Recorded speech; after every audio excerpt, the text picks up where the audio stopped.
जब तक चुनाव है तब तक कोरोना नहीं होगा। আমাদের সবাইকে বিপ্লবী অভিনন্দন। मुझे इतना ही बांग्ला आता है। আমি বাংলা বুঝতে পারি কিন্তু বলতে পারি না। हिंदी में बोले ना। बहुत बहुत शुक्रिया, बहुत बहुत धन्यवाद। मेरी आवाज जहां तक पहुंच रही है, पूर्व मिदनापुर के, कुटासपुर के आप तमाम आदरणीय बुजुर्गों का, माताओं बहनों का, नौजवान दोस्तों का, दुकानदार भाइयों का, मेहनत मजदूरी करके, बिजनेस करके, खून पसीना बहा करके अपना परिवार पालने वाले आप तमाम आम जनों का मैं क्रांतिकारी इस्तकबाल करता हूं, आपका हार्दिक अभिनंदन करता हूं। दोस्तों, मुझे एक्चुअली सैकत को सुनने में बहुत मजा आ रहा था, तो बोला कि आज के जो प्रधान वक्ता हैं वो बात करेंगे, मैं कम बोलूंगा। भाई तुम ही आज के दूल्हा हो, हम लोग तो बढ़ाती हैं। यही उम्मीदवार है ना, इसी को आपको वोट देना है। कल को अगर ये जीत के जाएंगे तो इन्हीं को आपका काम करवाना है। इसीलिए इनकी बात सुनना और इनके बात को रिकॉर्ड करके रखना, और फिर अगर ये वो वादा पूरा ना करें तो इनको याद कराना, इसलिए इनको सुनना ज्यादा जरूरी है। मैं यहाँ पर बंगाल की इस क्रांतिकारी धरती पर, इस विप्लवी भूमि पर आप तमाम लोगों के बीच कोई ज्ञान देने के लिए नहीं आया हूं, क्योंकि मिर्जा गालिब साहब जब पेंशन के सिलसिले में कलकत्ता आए थे तो उनको एक साथी ने पूछा कि ये बंगाल कैसी जगह है, तो मिर्जा गालिब साहब ने कहा कि बंगाल ऐसी जगह है कि एक ही वक्त में ये 100 साल पीछे भी जीता है और 100 साल आगे भी जीता है। बंगाल की इस महान भूमि को बस मैं नमन करने के लिए आया हूं। आप सब लोग यहाँ पैदा हुए हैं, यहाँ पले बढ़े हैं, यहाँ की राजनीति को हमसे ज्यादा समझते होंगे। आपने वाम फ्रंट का सरकार भी देखा है, आप दीदी का सरकार भी देख रहे हैं, और जो लोग बदलाव के नाम पर सरकार में आने का दावा कर रहे हैं उनको भी आप बहुत अच्छे से पहचानते हैं। नहीं, जिनका फोटो पहले दीदी के अगल बगल में लगा होता था, आजकल उनका फोटो मोदी के अगल बगल में लगा होता है। यही तो फर्क है। पुराना ही जहर है, नए बोतल में नए पैकेजिंग के साथ आया है। ज्यादा फर्क तो है नहीं। तो आप वोट किसको दीजिएगा उस पे हम कुछ नहीं कहना चाहते हैं, क्योंकि मेरा मानना है कि आप प्रजा नहीं हैं। आप प्रजा नहीं है ना, नागरिक है ना।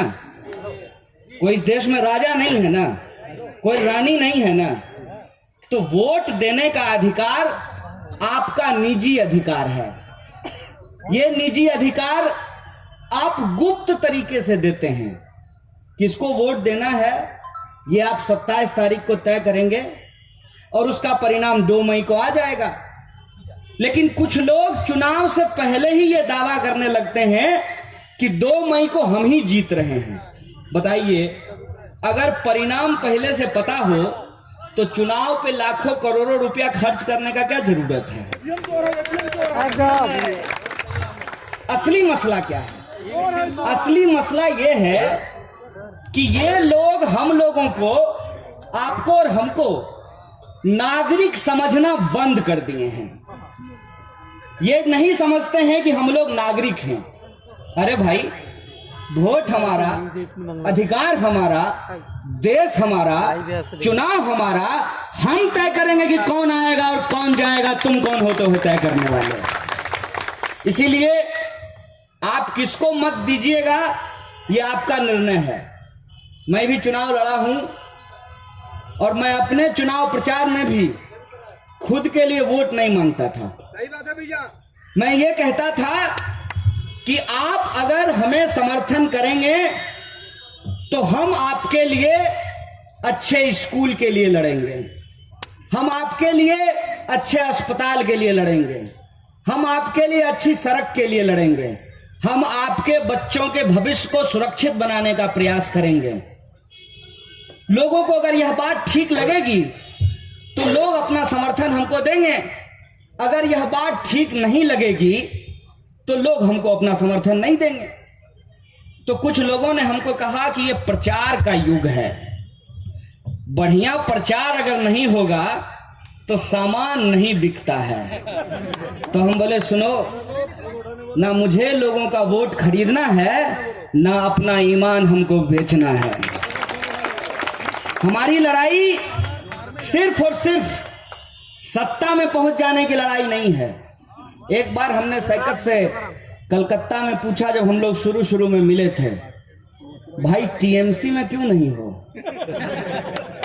तो बोला कल को बीजेपी के साथ चला जाए तब। तो हम बोले तो था ही बीजेपी के साथ। 1998 में तृणमूल कांग्रेस का भाजपा के साथ अलायंस था। दीदी उस वक्त नहीं समझी थी कि यह मोदी क्या चीज है। ये ऐसा आदमी है कि इसको अगर आप अपने घर में खाना खाने के लिए बुलाइएगा तो ये रास्ता देख लेगा, घर का सारा सामान देख लेगा और रात में आकर के सब समेट करके ले जाएगा। दीदी अलायंस की टीएमसी से,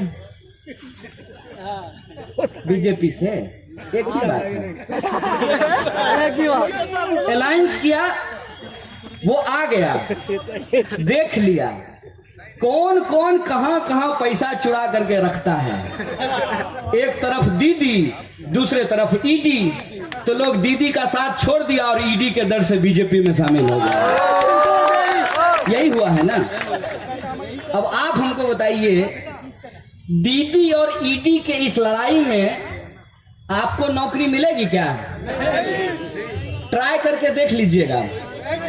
दोनों नारा लगाइएगा, पेट्रोल पंप पे जाइएगा और पेट्रोल पंप का मीटर देखिएगा और उसको कहिएगा कि 1 लीटर पेट्रोल हमारे मोटरसाइकिल में डाल दीजिए। और जब वो तेल डालने लगे तो पहले भाजपा का नारा लगाइएगा, जय श्री राम। फिर टीएमसी का नारा लगाइएगा, जय सिया राम। दोनों नारा लगा करके चेक कर लीजिएगा कि पेट्रोल का दाम 100 से घट करके 50 पे आता है कि नहीं आता है। क्या अगर नारे में इतनी ताकत हो तो पेट्रोल का दाम घट जाना चाहिए।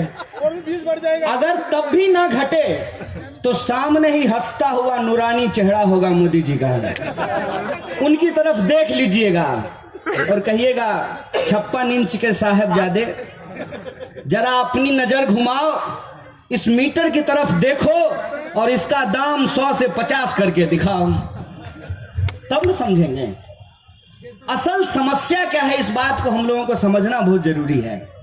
समस्या यह है कि हमारे जीवन की जो वास्तविक समस्याएं हैं, जिसको अंग्रेजी में कहते हैं रियल इशूज, उस पे हम लोग